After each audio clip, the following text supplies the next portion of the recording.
అంటే ఫస్ట్ కేటీఆర్ గారు అనుకుని ఉంటారు, జైలుకి వెళ్తే నేను గాంధీవాదిని కింద ముద్ర పడిపోతుంది, బాధితుడి కింద ముద్ర పడుతుంది, తెలంగాణ ప్రజానీకం యాక్సెప్ట్ చేస్తుంది. ఎలాగైతే మనకి పక్క రాష్ట్రంలో ఉన్న ఆంధ్రప్రదేశ్లో చంద్రబాబు నాయుడు గారిని 50 రోజులకు పైగా జైల్లో పెడితే బారు తీరిన జనాలు పొద్దున్నే 4-5 దాకా నుంచుని స్వాగతించి తర్వాత ఓట్లు వేశారో, అక్కడ సిచ్యువేషన్ వేరు, ఇక్కడ ఇలా మాట్లాడుతున్న సిచ్యువేషన్ వేరు.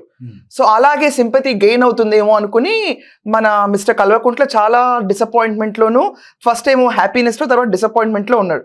ఇప్పుడు right now they are many discussions that will he be put in Tihar or ఇక్కడ మన లోకల్ కోర్టులో, ఇక్కడ లోకల్ జైల్లో పెడతారా, చాలా డిస్కషన్స్ ఉన్నాయి దీనిపైన.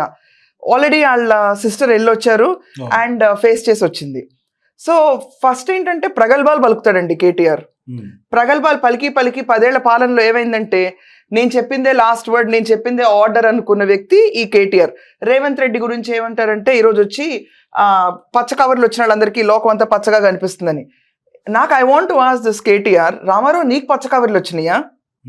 10 ఏళ్ల పాటు ఈ రాష్ట్రంలో నువ్వు ఉన్నప్పుడు డ్రగ్స్ కేస్, రైతులు ఒక అన్రెస్ట్ స్టార్ట్ అయింది, పొలాలు పోయినప్పుడు, పంటలు పోయినప్పుడు అన్రెస్ట్ ఉంది. తర్వాత సెలబ్రిటీస్ అందరినీ డ్రగ్స్ కేసులో లాగి తొందరగా మళ్ళీ వాళ్ళని వదిలేయటం, కేసులు లేకుండా.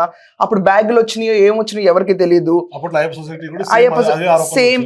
దాని తర్వాత ఇస్తాన్బుల్ చేయాలనుకుంది మీ నాన్నే, మా తెలంగాణ బాపువే చెప్పాడు. దాని తర్వాత నువ్వేమో జన్వాడ ప్యాలెస్, జన్వాడ ప్యాలెస్ లో ఎందుకుంటున్నావా నువ్వు? When you know it is under FTL limits, నువ్వు ఎందుకుంటున్నావు జన్వాడ ప్యాలెస్ లోకి వెళ్ళి? కొంచెం కూడా కామన్ సెన్స్ ఉండక్కర్లా?